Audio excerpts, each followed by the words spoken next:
grand corridors of Buckingham Palace have witnessed centuries of power, intrigue, and quiet rebellion. But nothing in recent memory has shaken the House of Windsor quite like the storm now gathering behind closed doors. King Charles, the monarch who waited longer than any heir in British history to wear the crown, has made a decision that has left the heir apparent stunned, furious, and openly defiant. He is determined to bring Prince Harry home. Not for a fleeting photo opportunity, not for a carefully staged Christmas message, for real, for good. Insiders close to the king describe a man who has grown weary of the fracture that has defined his family since the opera interview, the Netflix series, and the endless cycle of accusations and counter-accusations. At 76, Charles is said to feel the weight of time more keenly than ever. The cancer diagnosis that forced the nation to confront his mortality has changed him. What once seemed like an intractable family feud now looks, to the king, like an unfinished chapter he refuses to leave unresolved. The first signs of this quiet revolution began in the weeks following Charles's most recent medical updates. Sources claim the king summoned a small circle of trusted advisors, not the usual palace machinery that has long treated Harry as a problem to be managed, but a tighter group of personal confidants who still remember the young prince as a boy racing through the corridors of Highgrove. One of those advisors later described the meeting in stark terms. His Majesty made it clear. He will not die with this wound still open. William will not dictate the terms of this family's future. Prince William, by contrast, has drawn a hard line. Multiple reports from within Kensington Palace paint a picture of a man who believes reconciliation with his younger brother would reward betrayal and undermine the monarchy's hard-won stability. William is said to have told close aides that Harry's public criticisms of the institution, of Camilla, and of the family itself have made any genuine return impossible without a full public reckoning, and that such a reckoning would only reopen wounds better left to scar over. In private conversations, the Prince of Wales has allegedly gone further, warning that any attempt by the king to force a reunion would be seen as weakness and would damage the carefully rebuilt public trust after years of scandal. Yet Charles has chosen defiance. The king has begun reaching out through intermediaries. Quiet messages have been passed to Montecito, not demands, not conditions, invitations. One source familiar with the exchanges describes the tone as almost paternal, a father refusing to accept that the door has closed forever. Harry, for his part, is said to have responded with cautious interest, though never without the familiar insistence that any return must come with genuine accountability and an end to what he and Meghan have long described as institutional hostility. Behind the scenes, the tension between father and eldest son has become unmistakable. At a recent private dinner at Windsor Castle, the atmosphere was described as glacial. Charles is said to have raised the subject of Harry's children, Archie and Lilibet, and the fact that the king has still met them only a handful of times. William's response, according to one attendee, was curt. They made their choice. Charles is reported to have replied that children should not pay the price for their parents' war. The exchange ended in silence. What has truly alarmed those around William is the practical shape Charles's plan has begun to take. The king has instructed senior aides to explore the possibility of a limited return for Harry, perhaps a ceremonial role, perhaps a charitable platform under the royal umbrella, carefully ring-fenced from day-to-day decision-making. Nothing that would place Harry near the line of succession or the levers of power, but enough to signal that the door is no longer locked. Enough to allow the family to stand together at major public moments without the awkward absences that have become routine. William is said to regard even this limited olive branch as a dangerous precedent. He has reportedly told confidants that any softening toward Harry would embolden further public attacks and destabilize the institution at a moment when the monarchy can least afford it. The Prince of Wales has spent years methodically rebuilding the royal brand around duty, restraint, and continuity. In his eyes, Harry represents the opposite: emotion over duty, personal narrative over institutional loyalty. Charles, however, appears to have reached a different conclusion. Those who have spoken with him in recent months describe a man who believes the greater danger lies in permanent estrangement. He is said to fear that a monarchy defined by rupture will leave a bitter legacy for the next generation. He has spoken privately of the damage done to his own relationship with his mother by years of distance and misunderstanding, and of his determination not to repeat that pattern with his sons. The king's health has sharpened this urgency. While official bulletins remain carefully measured, those closest to him acknowledge that the illness has forced a reckoning with unfinished business. Charles is determined that the final chapter of his reign will not be written in the language of feud. He wants reconciliation, or at least the possibility of it, before time runs out. Harry's camp has remained characteristically guarded. Friends of the Sussexes insist that any genuine invitation would be considered, but only if it comes without the expectation of silence or submission. They point to the years of what they describe as briefing against the couple, the loss of security, and the public humiliations that followed their departure. For Harry, a return is not simply a matter of stepping back into the fold. It is a question of whether the institution is prepared to acknowledge the pain it caused. Yet the king appears undeterred. In recent weeks he has gone further still, quietly instructing that certain historical family papers, letters and photographs from happier times be reviewed and in some cases shared with Harry through intermediaries. The gesture is deeply personal. It is also a calculated signal that Charles is prepared to reach across the Atlantic without waiting for William's approval. The Prince of Wales is not taking the challenge lightly. Allies of William have begun making their own quiet moves, reinforcing the message that the future of the monarchy rests with the Cambridges and that any attempt to reintegrate Harry would be a distraction at best and a liability at worst. There is talk of contingency plans, of carefully managed public narratives should the king proceed against his eldest son's wishes. What neither side can ignore is the public. Polling and social media sentiment remain deeply divided. A significant portion of the British public still views Harry with warmth and believes the family owes him a path home. Another portion regards the Sussexes as having burned their bridges beyond repair. Charles is said to believe that healing the family could ultimately strengthen the crown in the eyes of a younger, more skeptical generation. William is said to believe the opposite, that the institution's survival depends on clear boundaries and an unapologetic defense of duty over personal grievance.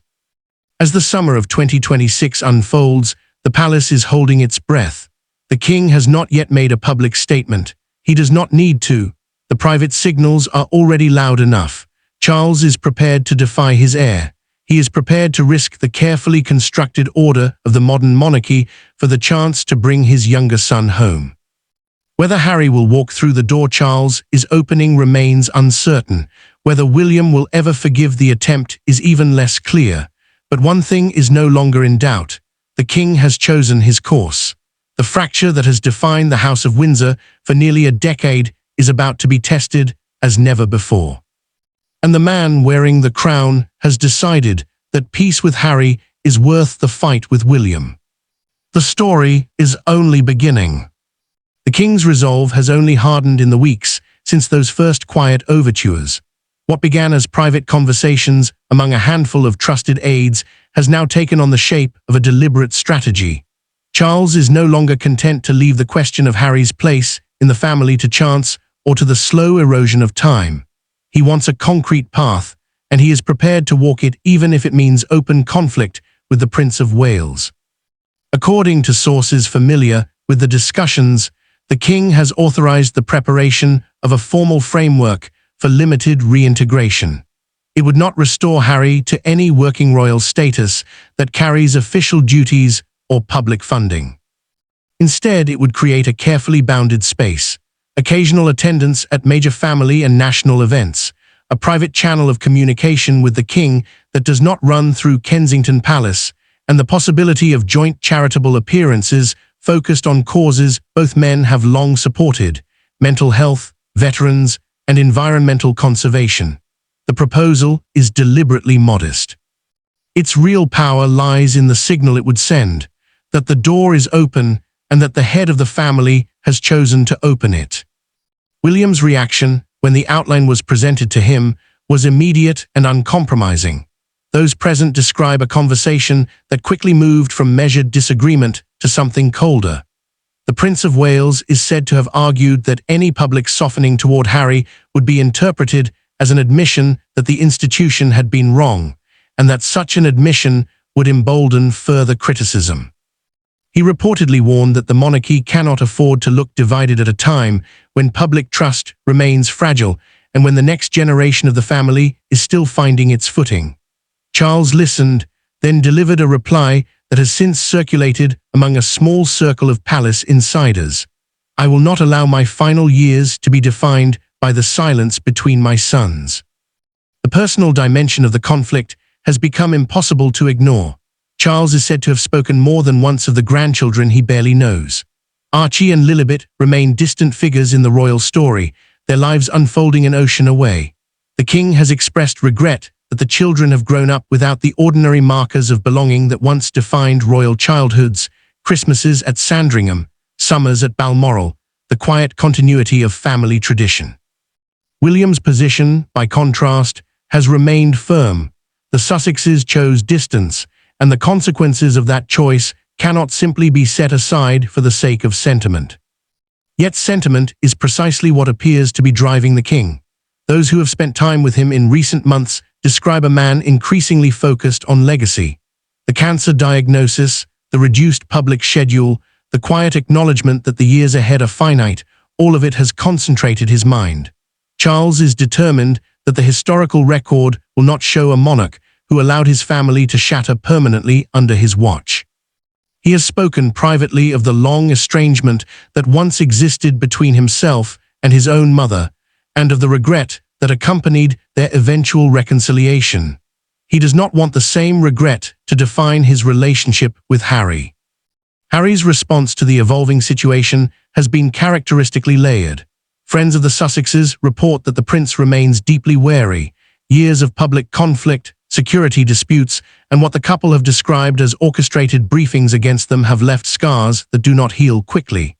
At the same time, there is said to be genuine curiosity, and in quieter moments, a residual longing for some form of connection with his father. The children, in particular, are described as a powerful factor. Archie and Lilibet have asked questions about their grandfather and their wider family. Those questions have not gone unanswered, but neither have they been fully satisfied. In Montecito, the calculations are complex. Any return, even a limited one, would require careful negotiation over security, media access, and the terms under which Harry and Meghan would re-enter the public royal orbit. The couple have built an independent life and a public platform that does not depend on the palace. Surrendering any of that independence would not come easily. Yet the possibility of a direct relationship with the king, one not filtered through the machinery that has long treated them as adversaries, has not been dismissed out of hand. Meanwhile, the tension between Charles and William continues to ripple outward. Senior aides on both sides are carefully managing information, aware that any public fracture between the king and the heir would itself become a crisis. William is said to have intensified his focus on the day-to-day work of the monarchy, reinforcing the message that continuity and duty remain the central pillars of the institution. Charles, for his part, has begun to use the soft power still available to him as sovereign, private audiences, carefully worded guidance to household staff, and the quiet authority that comes with the crown to keep the path to Harry open. One particularly revealing moment came during a private meeting at Highgrove. The king is said to have shown William a selection of old family photographs, images of the two princes as children, of happier gatherings before the fractures of adulthood. The gesture was not subtle. William is reported to have acknowledged the past without yielding on the present. The conversation ended without resolution. But the king's determination was left in no doubt. As the days pass, the stakes continue to rise. A limited reunion, if it occurs, would reshape the public narrative of the House of Windsor. It would force a re-examination of the last decade of royal drama and raise difficult questions about accountability, forgiveness, and the limits of institutional loyalty. It would also place William in an almost impossible position, either to accept a reconciliation he believes is unwise, or to stand in open opposition to his father the king. Charles appears prepared for either outcome. Those closest to him say he has accepted that the path he has chosen carries risk. He is willing to endure the private anger of his eldest son if it means the possibility of peace with his younger one. In the end, the decision rests with the man who wears the crown, and with the son who must decide whether to walk through the door that is being held open. The coming months will reveal whether the king's defiance produces the healing he seeks, or whether it deepens the very rupture he is trying to close. For now, one truth stands clear inside the palace walls. King Charles has chosen to bring Harry back, and he will not be deterred by the opposition of the heir to the throne.